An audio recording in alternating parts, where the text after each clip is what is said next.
जब एक भाई ने बागेश्वर बाबा को यानी कि धीरेन्द्र शास्त्री जी को चमत्कारी बाबा कहा, तो उसके साथ कुछ ऐसा होता है कि वास्तव में आप सुनेंगे तो आप खुद हैरान रह जाएंगे कि ऐसा भी हो सकता है।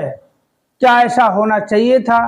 और क्या बागेश्वर धाम के जो बाबा जी है, क्या चमत्कारी बाबा वास्तव में हैं या नहीं है? तो ये सारी बातें जो हैं सुनने के बाद जब हमें पता चली, कि जब पूरी बात बताई, मैं खुद हैरान रह गया कि यार ऐसे कैसे हुआ। बोला तुम्हें विश्वास हो चाहे ना हो, मगर करे विश्वास तो तुम्हें करना ही पड़ेगा। मैं अच्छी बात है भाई, चलो ये तुम्हारे मन ने तो विश्वास किया कि वो बाबा चमत्कारी बाबा हैं, उनके हाथ में चमत्कार है, दिव्य शक्ति है। जब चमत्कारी बाबा को हम अपना सब कुछ बना लेते हैं तो जिंदगी में कहते चमत्कार ही चमत्कार होते हैं। तो एक भाई ने जो अपनी आप बीती बताई, तो आप भी सुनेंगे कि बहुत समय से बंदा दाएं कभी बाएं, कभी यहाँ कभी वहाँ, कभी इस दर कभी उस दर पे ठोकरे खाता घूम रहा था। क्योंकि जब वो कहते ना कि इंसान अगर आपको भूख लगी है तो आप चाहे जहां मर्जी चले जाओ, आपका मन कहाँ रहेगा? भूख पे रहेगा।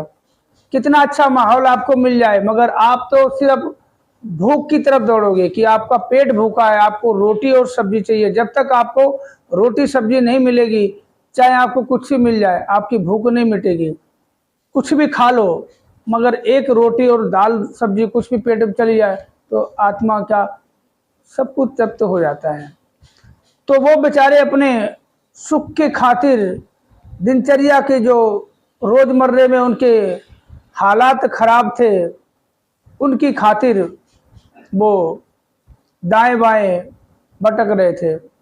किसी के कहने पे वो बागेश्वर धाम चले जाते हैं। जब वो बागेश्वर धाम चले जाते हैं, उनकी कुछ ऐसी समस्याएं होती हैं कि उन समस्याओं से वो काफी साल से जूझ रहे होते हैं।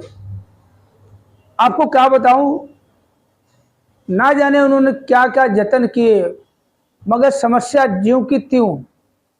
मगर कहते हैं मरता क्या ना करता, ये कहावत हकीकत है कि मरता क्या ना करता।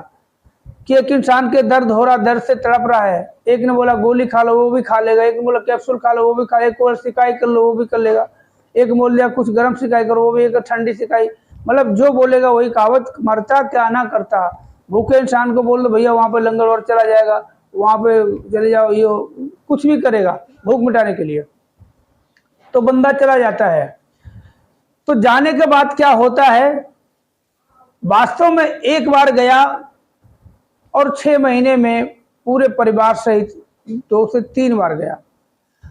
क्यों गया? पहली बार गया तो मैंने उससे पूछा, हाँ भाई तुम तो बहुत गुण गा रहे थे, क्या हो? बोला एक बात बताऊं भैया, जो पंडित जी हैं बाबा जी, बागेश्वर बाबा जी, चमत्कार है उनके हाथ में, चमत्कार है।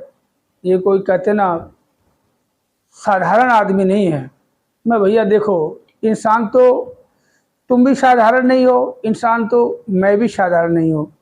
कहते हैं इंसान को जो भूख मिटा दे उसके लिए वही बहुत बड़ा होता है। अगर ज़रूरत पे किसी ने मदद कर दी वो उसके लिए भगवान होता है। अगर आज मुझे भूख लगी है और मेरे पास पैसे नहीं है और खाने का कोई साधन नहीं है और कोई मुझे अच्छा खाना खिला दे तो वही मेरे लिए भगवान होता है। आज मुझे 100 रुपये की ज़रूरत है और कहीं से इंतजाम नहीं हो रहा है और अगर कोई मेरी 50 की मदद कर देता तो भगवान मेरे लिए वही है। तो वही ये कहते ना, चलती का नाम गाड़ी है, कि जो काम चला दे वही तुम्हारा भगवान है। तो बोला यार वास्तव में हम तो गए थे सिर्फ कहने पे, सुना तो था बहुत कि यार ये करते हैं वो करते, बाबा जी ऐसे करते, बोलते सब कुछ बता देते हैं, हमें बताना पिछला बगला कुछ नहीं, बस ये समस्या का समाधान। बस हम जाते हैं, सुकून मिलता है। और कह रहे अब दूसरी बार जब गए, दूसरी बार भी मुलाकात हुई तो उनका कहने का मतलब था कि अब जो है ना, अब हमें कहीं जाने की ज़रूरत नहीं है। मैं चलो अच्छी बात है।